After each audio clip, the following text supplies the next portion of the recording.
Hey y'all, my name's Laura. I'm alcoholic. And truly, by the grace of God, I've been sober since April the 6th of 1987, and I'm extremely grateful for that and grateful to be here. This meeting was really a important part of my recovery during the pandemic, and was really blessed to sort of accidentally find this and have made some great friends, including Leslie, through this meeting and the connections we had here every Monday. And the pandemic ended, and God said, get a job. And so I'm self supporting through my own contributions, whether I like it or not. And I work for a living now. So I don't get to be here regularly, but today it worked out. So I appreciate Leslie asking very much. It's always a privilege to participate in Alcoholics Anonymous in any capacity at all. And I like to do things like make coffee and mop floors. And sometimes God says, go run your mouth. So today you guys are going to suffer while I run my mouth.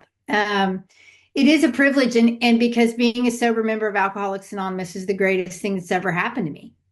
And, sometimes I hear speakers who talk about, like, I'm still crazy and my life still gets, I got to tell y'all, that's not my experience. Not that I don't have difficult days or that I don't still suffer from self or resentments or fear, but I have a solution for all of that today. I'm not the same person that I was when I got here almost 38 years ago at all. My life does not resemble the life that I brought to Alcoholics Anonymous. I didn't have a life before I got to Alcoholics Anonymous.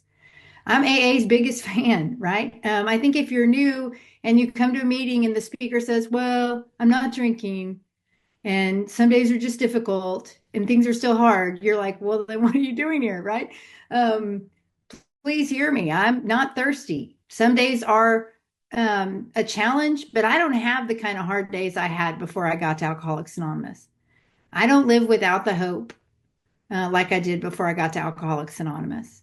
And I for sure have a program of action that's outlined in the first 164 pages of the Big Book of Alcoholics Anonymous that has absolutely been the solution to every problem that I've had since I came to Alcoholics Anonymous.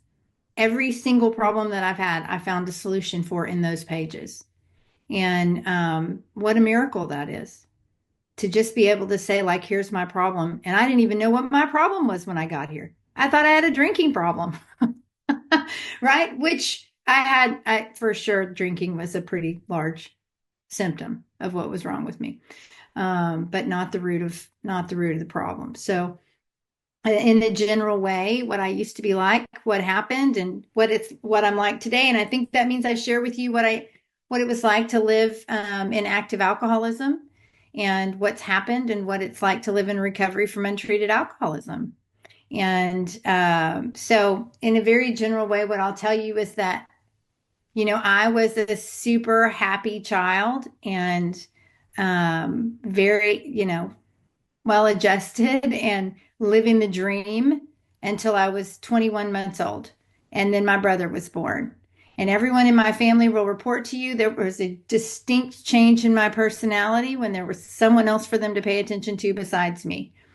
I was the first kid, grandkid, great grandkid, niece, the whole nine yards, right? So for almost 2 years, I had a pretty good deal.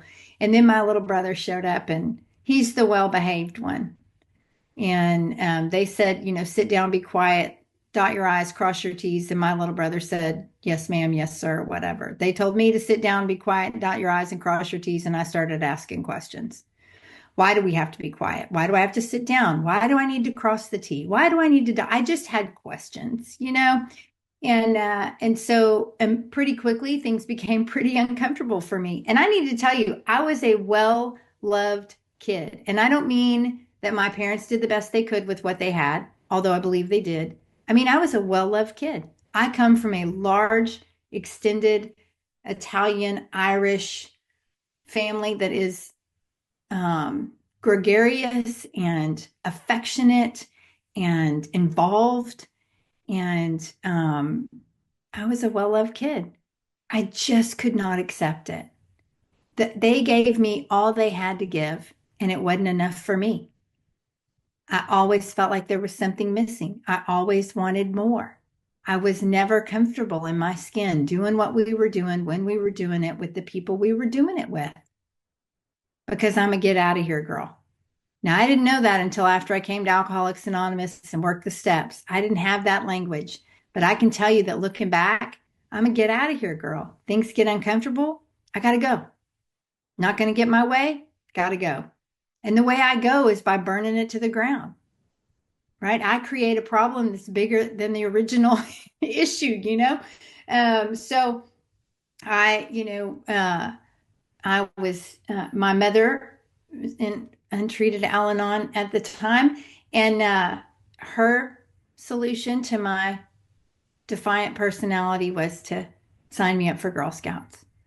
And I don't like people. I don't like arts and crafts. I don't like group activities. I don't like being outdoors. I don't like supervision. So, of course, Girl Scouts, why not?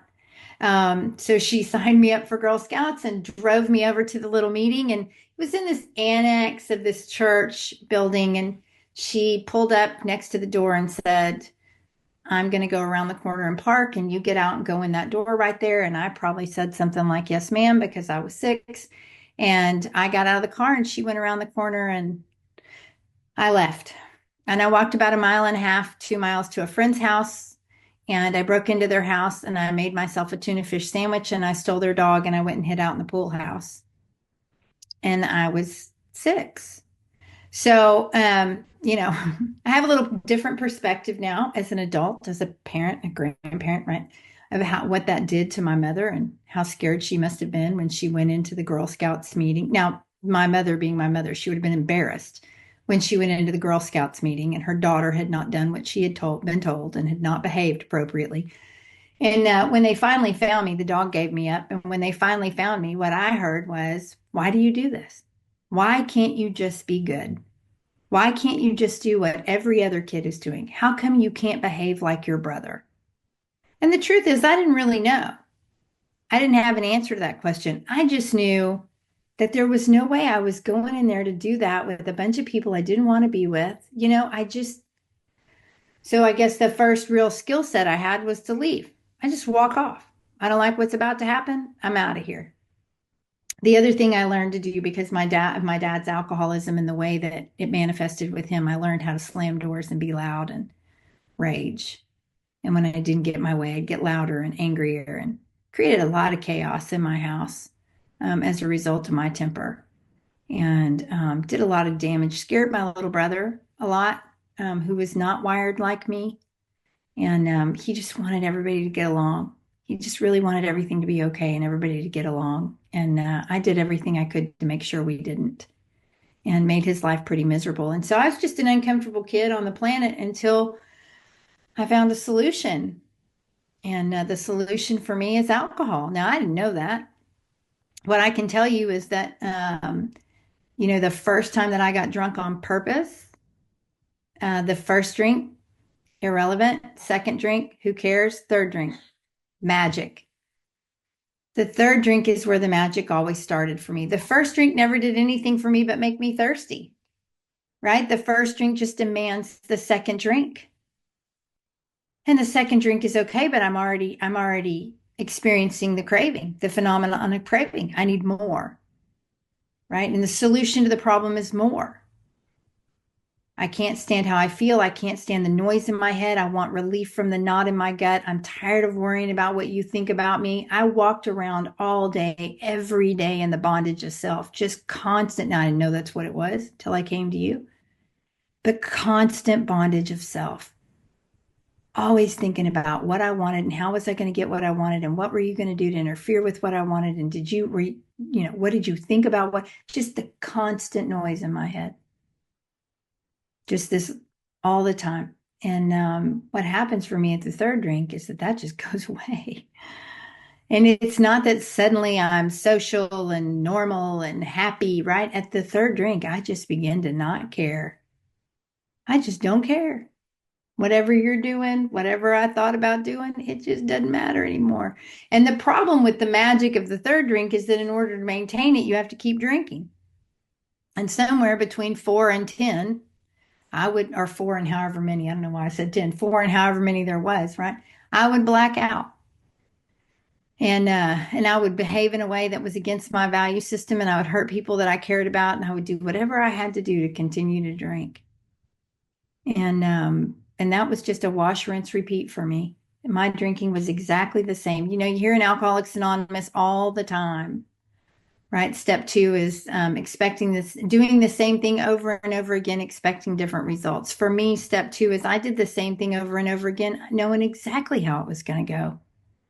There was no big surprise during my drinking. There was no night where it suddenly went miraculously well. I knew what was going to happen. It was a train wreck from the get-go, and I couldn't do anything but continue because I needed the relief that came.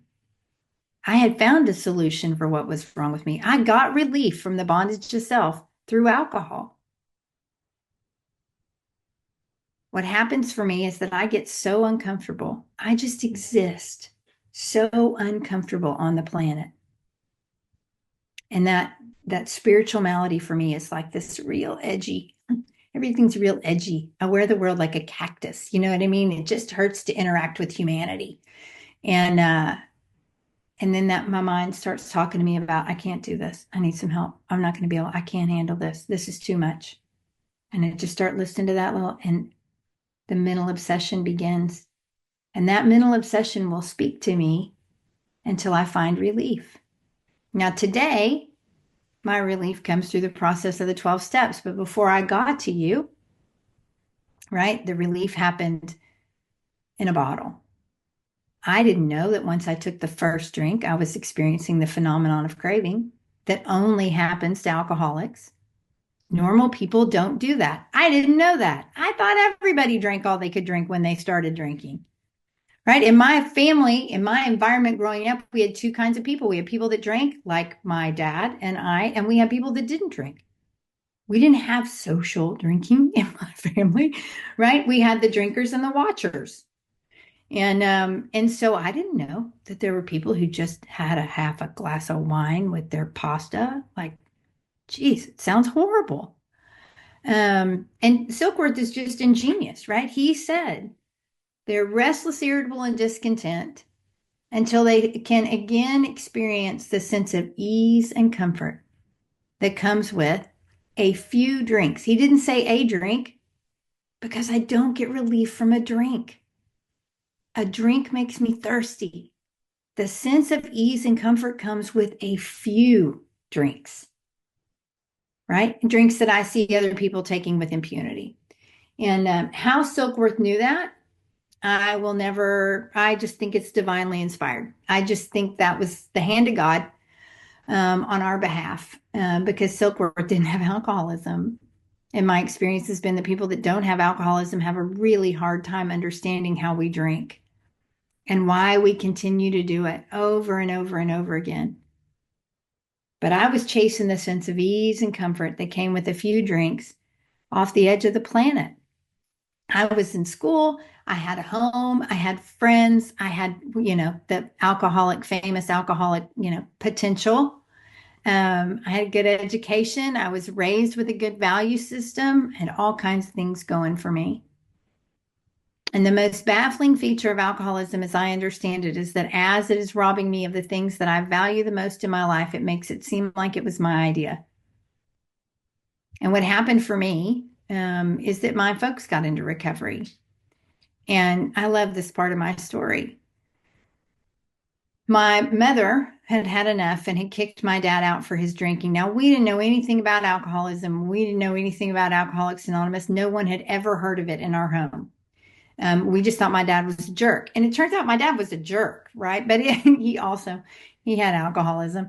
And but my mother couldn't take it anymore. My parents loved each other so much. They'd been together since high school. They were it for each other, right? And alcoholism had destroyed it. And it destroyed our home, and it had just created such a dark, awful, heavy,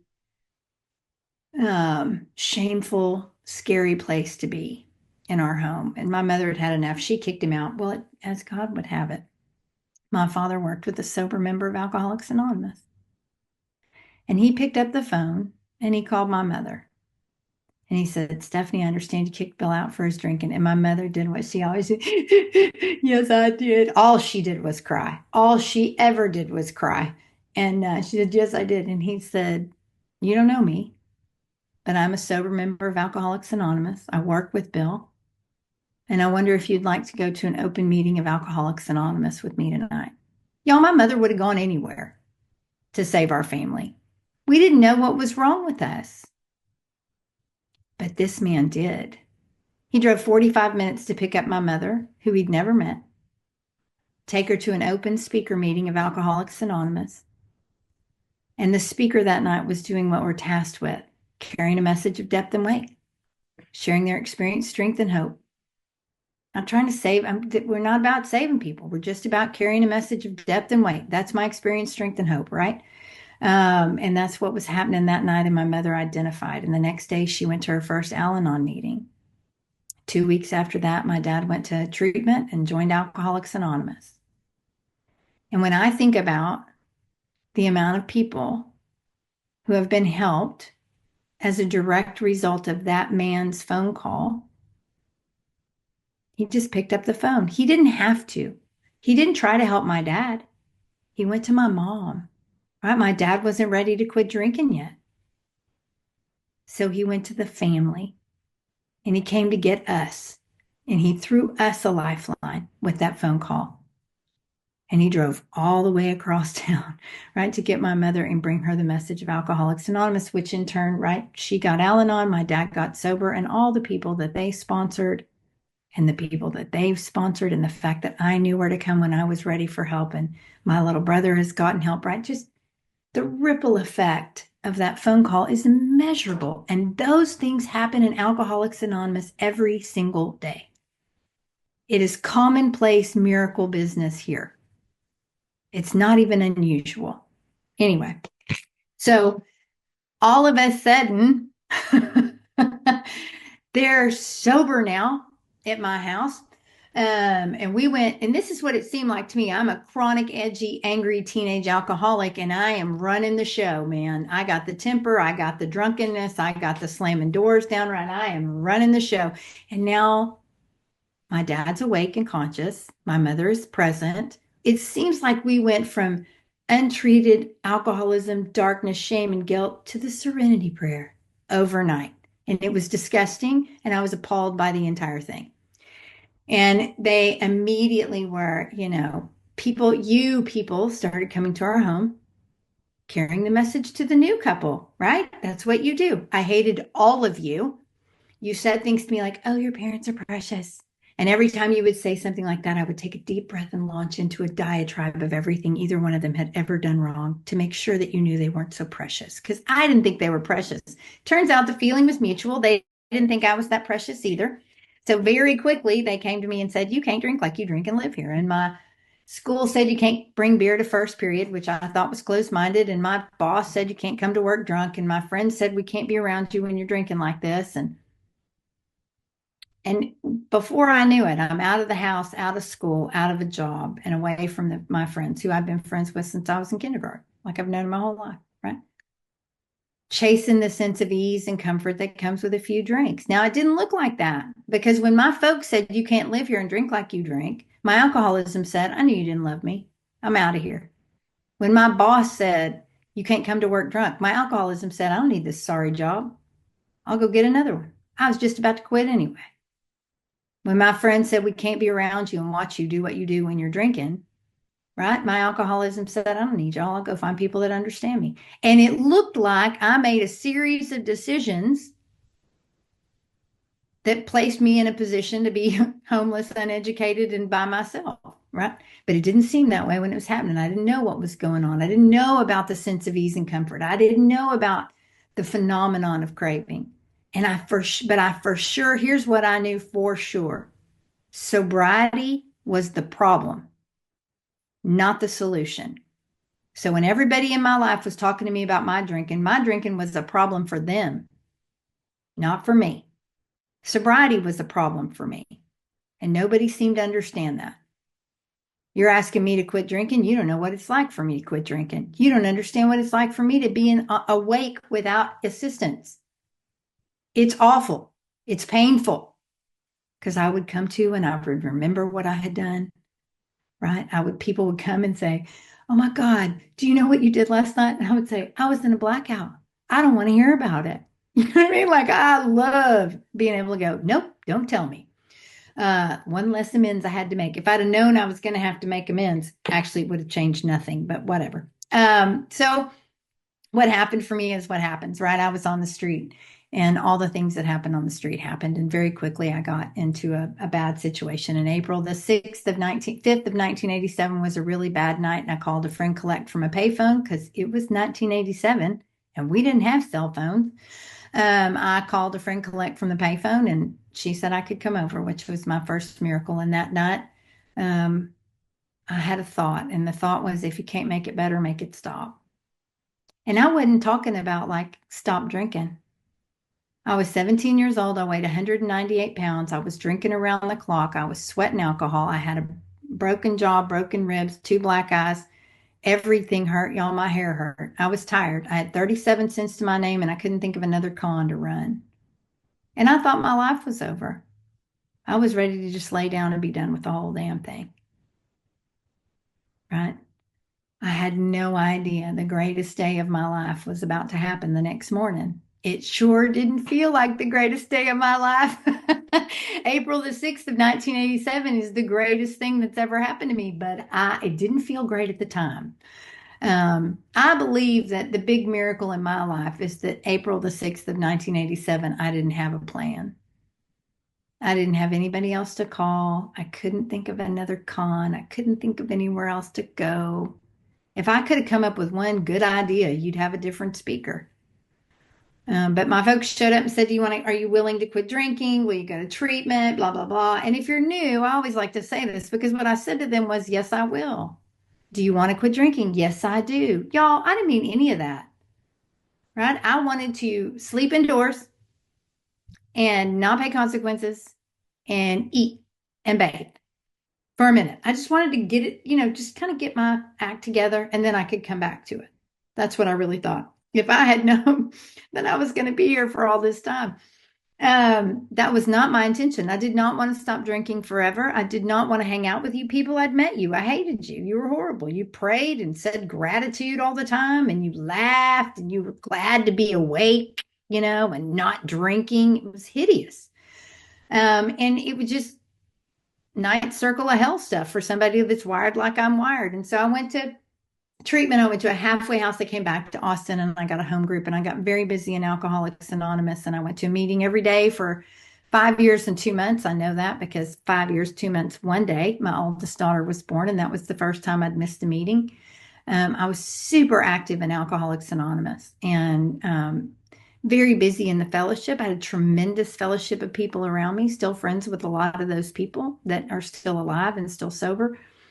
Um, had a lot of service commitments, did a lot of 12-step calls, answered the phones at intergroup, got the cakes for birthday night, made the coffee every day at 5:30. It looked good. It looked good, right? But it's a three-sided triangle and it's unity, service, and recovery. And I had the unity in the fellowship and I had the service, but the foundation of our triangle is recovery. And I hadn't begun to do any work around my own personal recovery. I came to Alcoholics Anonymous thinking I had a drinking problem and I had stopped drinking and started going to meetings. And if you have alcoholism like I have alcoholism, you might relate to this. What happened for me is I just kept getting sicker. It just kept getting harder and harder and harder to stay on the planet. And I dressed right and I got the right haircut and I went to school and I got a guy, got a him. Nothing like the spiritual growth that comes from getting a him. And no two people were ever less compatible than me and him. We knew it right away, like over the first lunch when he ordered for me and then ate, which I didn't want. He ordered something I didn't want and then ate it. And I was like, what the hell? Who is this guy? Right? I'm never doing this again until the next day when I did, because he had a boat, and I don't know why he asked me back out again. I was young and cute, but I was insane. And it was obvious. I mean, I wore my insanity like a neon sign. You couldn't skip it. Right. And so we knew right away we shouldn't be together. So we stayed together for about 3 years because we're not quitters. We brought all of our Insanity to the AA group with us. So if he shared in a meeting about something, I would immediately share next to tell everybody how full of shit he was, pardon my language, how full of it he was. And if I talked, he would immediately share right after me to make sure that they knew I was crazy. And we did that day after day after day, right? And the people in Alcoholics Anonymous were saying things to us like, somebody has to get off of this ride. You guys are going to die. This unhealthy dependence is going to kill you. And we would go, we know, thank you, right? We are, absolutely. And then we'd go home and fight like cats and dogs and do it all again. And how much time do I have left? 15 minutes. Okay, so Reggie's already laughing. So let me tell you what it looks like for me to be 4 years and some change, right around 4 years and some change, going to meetings, not drinking, in the middle of Alcoholics Anonymous, right? If you looked at my life, it looked good, right? But some well-meaning member of Alcoholics Anonymous had told him that the next time we get into a heated debate, that he should take a break, pause, and step away for a minute. Well, they didn't tell me. So the next time we're in the middle of this big argument, he said, you know what? I'm going to pause. It turns out it's in the big book, but I wasn't busy reading the book, y'all. I wasn't. And so he said, you know what? I'm going to take a break and I'm going to pause just for a minute, step outside. And I went, what? I don't think so. I'm not done. And he went out and got in his car. I'm chasing him out the door. So we locked the door to the truck, which is smart because I'm a crazy person. But I wasn't done with the argument. So I got in the bed of the truck and he didn't want me in the bed of the truck. We live across the street from a mall. So he went across the street to the mall and started driving real fast through the mall parking lot, trying to bounce me out of the back of the truck, hitting those speed bumps. And I'm hanging onto the side rail. Now, this is where I like to pause and do a little PSA for those AA bumper stickers. Thank God we didn't have a circle and a triangle or a Friends of Bill W. plastered on the back of that truck while we were acting like lunatics driving through the mall parking lot, right? No one, they just thought we were crazy. No representation of AA. We went through the mall parking lot and he's trying to bounce me out and I'm not letting go. And I'm screaming and banging on that back windshield and he is like just trying to get away from me. And he did the only sane, reasonable thing that anybody could do. And he pulled into a car wash. Now, I want to tell you that if you're an alcoholic of my type and you're in the middle of an argument and somebody pulls into the car wash, what happened for me is I thought, if I get out of the bed of the truck, he wins. So, through the car wash we go. And the brushes are coming over and I'm going down and ducking and I'm coming up and banging on that back windshield like a complete drowned, insane rat.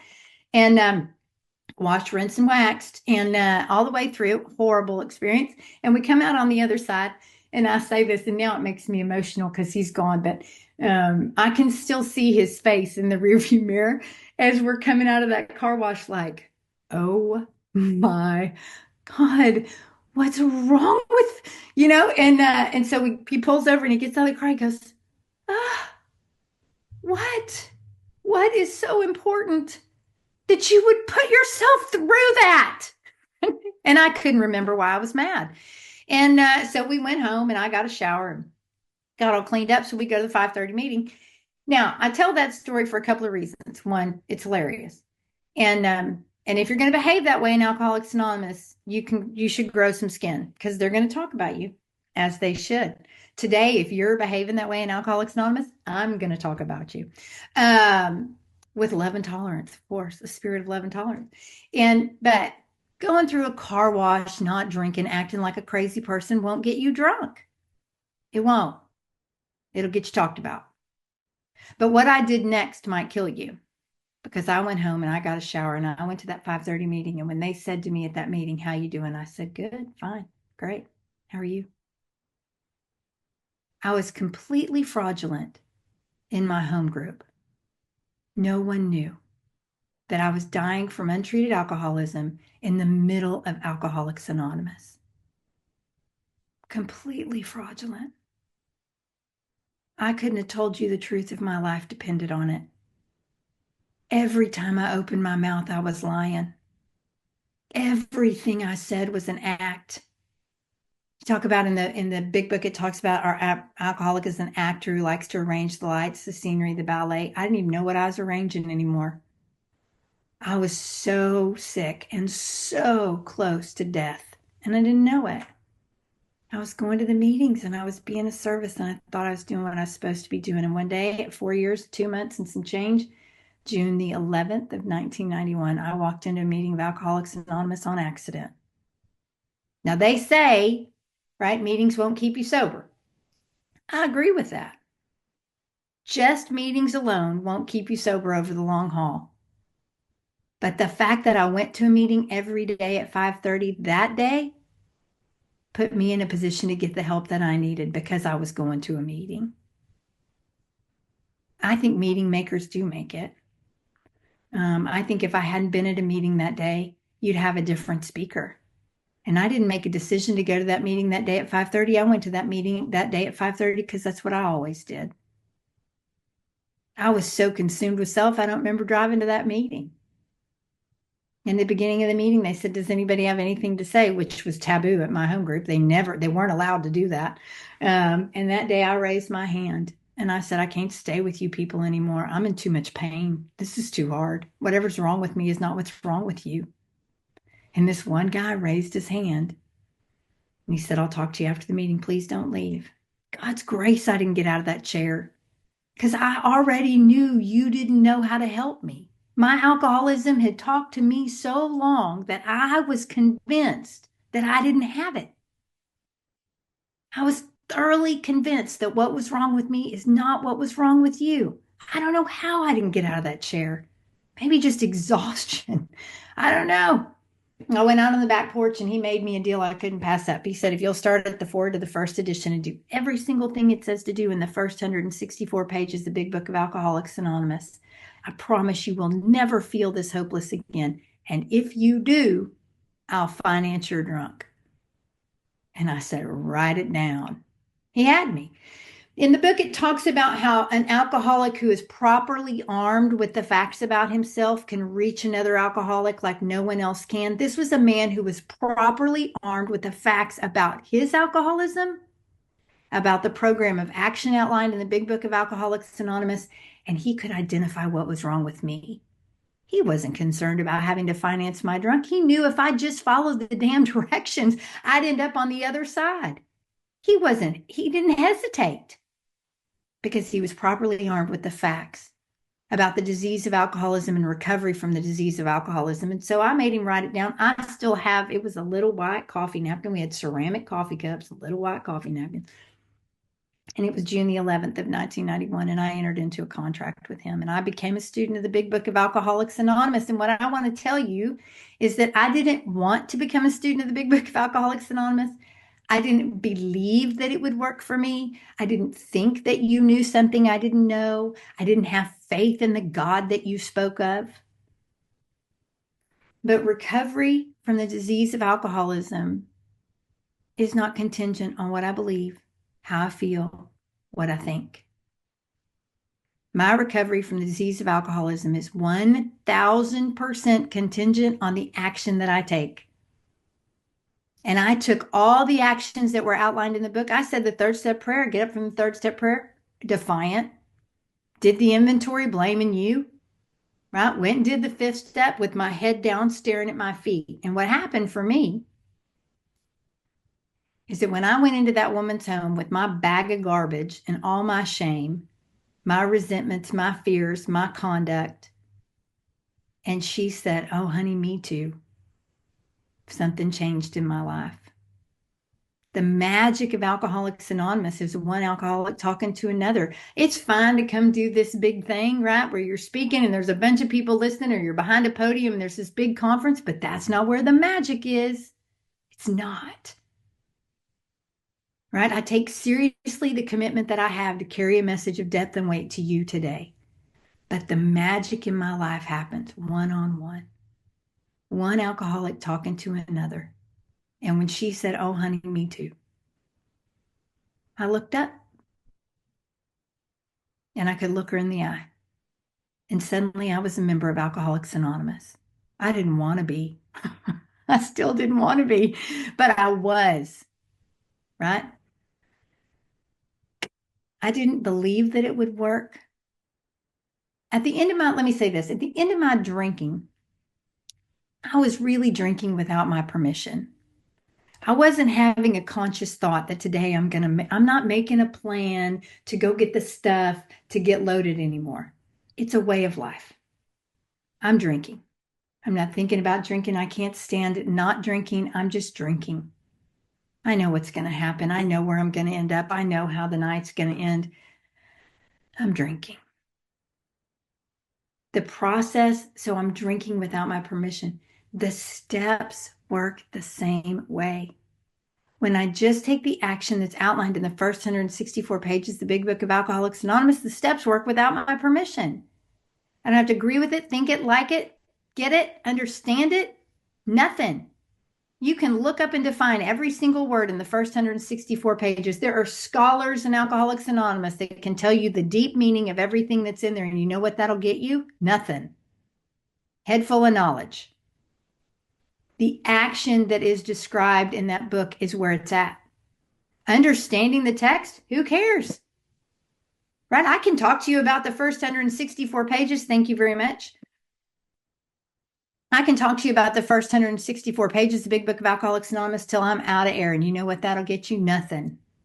It'll make your ears hurt, right? That's it. That knowledge of what it says is not where the spiritual awakening happens. The action. If I take the action that's outlined in the book, I end up with a spiritual awakening, whether I want one or not. I end up accidentally having a relationship with a power greater than me that has solved my problem when I didn't want a relationship with a power greater than me to solve my problem. And it doesn't matter what I think about that power greater than me. It doesn't matter if you come from the ghetto, if you're well educated. It doesn't matter if you came here with money in your bank account or you came in off the street. Alcoholism doesn't care. It's no respecter of race, color, creed, right? Financial status, class. Guess what? Neither is Alcoholics Anonymous. Alcoholics Anonymous doesn't care where you came from, just like alcoholism doesn't care where it's going to take you. Wherever you ended up will take you. Alcoholics Anonymous doesn't care what color you are. You can be a purple dinosaur. We don't care. You got alcoholism? We got a solution, right? All of this other stuff that we like to wrap up and make a big deal in our lives, Alcoholics Anonymous doesn't have a place for that here. We do one thing and we do it really, really well. We have a program of recovery for the disease of alcoholism. And that's what we do. That's it. Right? You got alcoholism, we got a solution. So I ended up having a spiritual awakening as a direct result of steps that I didn't want to take and actions I didn't believe in that seemed to have nothing to do with the problems I was having at the time. And I've been in a relationship with this power greater than myself for a number of years now. And today I practice 10 and 11. And when I practice 10 and 11, 12 happens. I don't go looking for service opportunities. I don't even know what principles are going to be practiced today. I practice principles I didn't even know existed on accident because I get up in the morning. I say the third step prayer, the seventh step prayer. I remind myself that I'm powerless. Right? And I follow the directions that are outlined from page 84 to page 88. I do it every morning. At night, I review my day, ask God to forgive me where I got it wrong, thank Him for the things that went well today.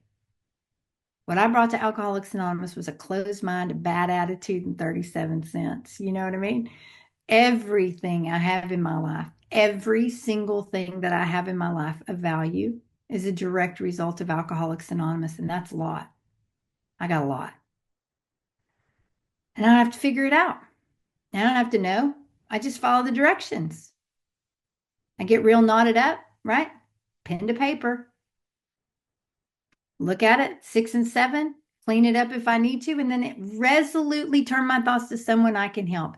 There's my joy. The only power that I'm giving back in Alcoholics Anonymous, it says in the big book, why shouldn't we laugh? We have recovered and we've been given the power to help others. That's the only power I'll ever get back in my life.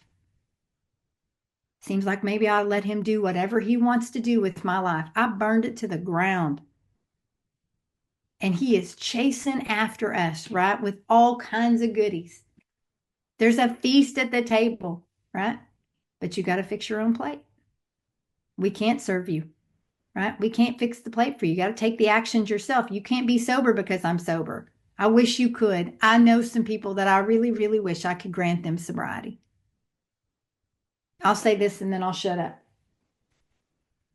As a direct result of being sober, I made a decision in 1994. I had a daughter who I placed up for adoption. And it was a really painful situation because it was supposed to be an open adoption. And then the woman that adopted her changed her mind. And so there were a lot of years there where I didn't know. I got it. Thank you. Where I didn't know where she was or how she was doing. And about, gosh, now about 14 years ago, she reached out to me when she turned 18 and said, "Hey, would you like to have lunch?" And I thought I've never wanted to do anything more in my whole life than have lunch with you. And I met her for lunch and she looks just like me. And God bless her, she doesn't act like me, thank God. And we began a relationship. And she's a wonderful blessing and a part of my life. And she has a daughter, and I'm a part of their lives. And yesterday she called.